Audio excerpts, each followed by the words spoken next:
A master from the Shaolin temple once told me a story that I would like to share with you. A man was living close to a mountain, and every day he was thinking, how would it be to climb that mountain, and what would I see on the peak? So finally the day came, and the man went on the journey.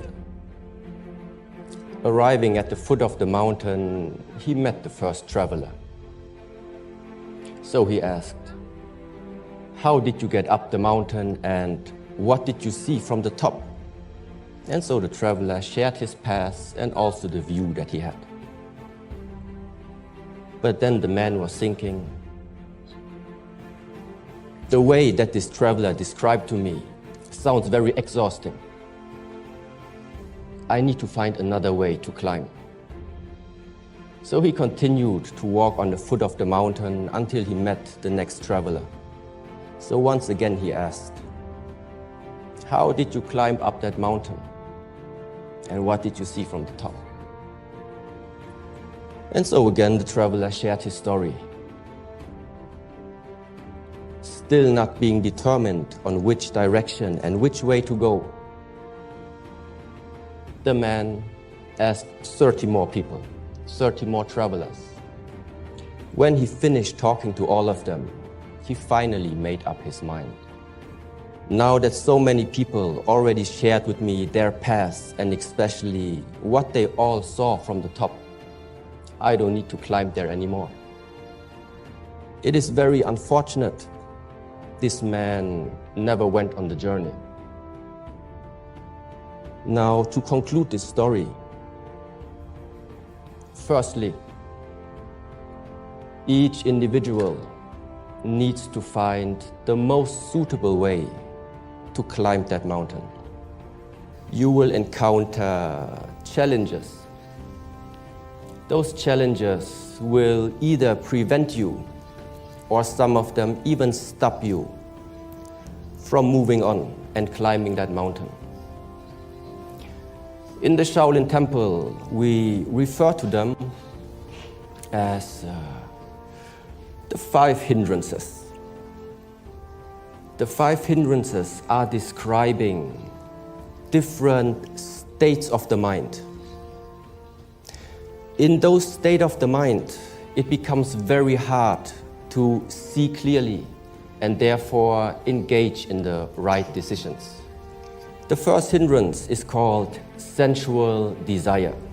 Sensual desire arises in the moment when you are paying attention to something that is giving you a positive emotion. This positive emotion can originate from 5 gates of your body: seeing, hearing, smelling, tasting, or feeling. So in your mind, you climb up that mountain.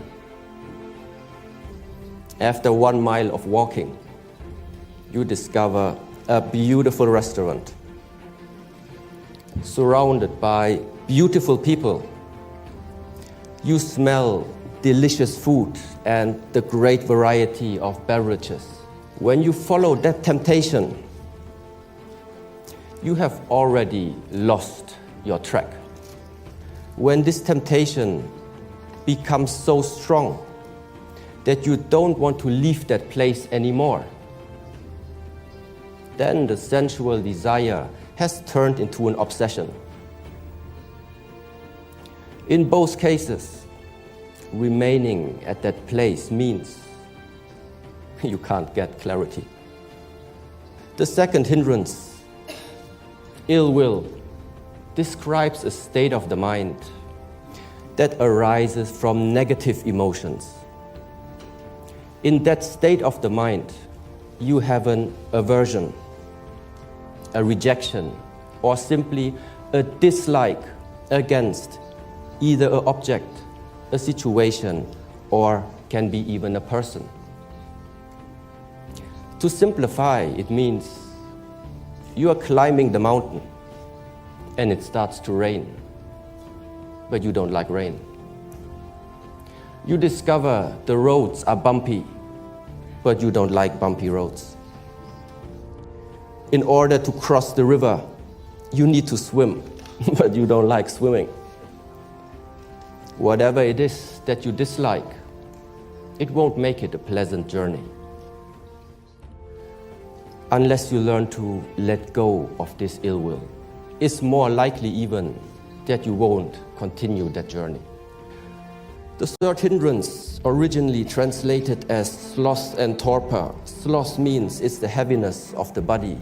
Torpor means it's the dullness of the mind. It is characterized by sleepiness, non-motivation, lack of energy, and oftentimes can manifest itself in a state of depression. Now, a simile used in Buddhism describes it as imprisonment. You find yourself locked in a cell. It becomes very hard to make any type of mental or physical effort. So, in order to continue your path, there is only one option left. You need to find a way to get out from that hole, from that cell. Now, the fourth hindrance is called restlessness. It is the state of an unsettled mind. Unsettled mind means your mind cannot settle. Settle where? Settle in the present moment. An unsettled mind either is worrying about the future or traveling into the past and rejecting, judging about an event that happened into your past. A simile used here is the monkey mind, constantly jumping from one branch to another, unable to stay for a too long time at the present moment.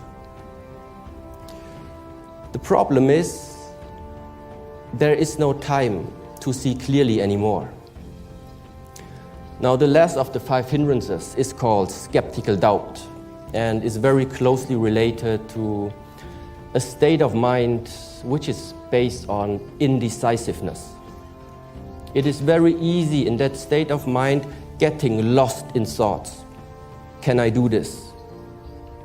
Is this the right path? What will the others say? What if this? What if that? The mind cannot synchronize with your own actions anymore.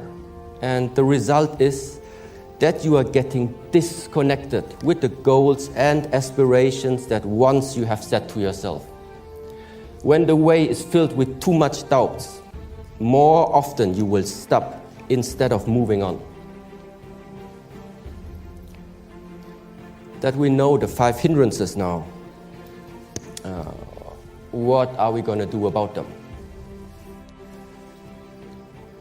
You need to align and structure your life in such a way to prevent those hindrances from arising. If you are not successful, you need to use techniques in order to remove them. Each of these hindrances is placing a dark cloud on your mind or on the way of your climb. Simply remember one thing. Just let it rain. This is a 4-step method to help you removing those hindrances. The first step is recognize in what state of the mind you are finding yourself in.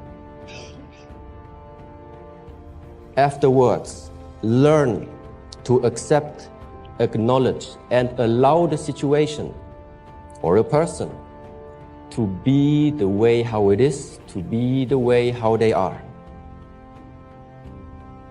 Investigate your emotional and mental state and ask questions. Why did it come up? What is going to be the consequence if I remain in that state? And ultimately, non-identification means it is the practice I am not the body.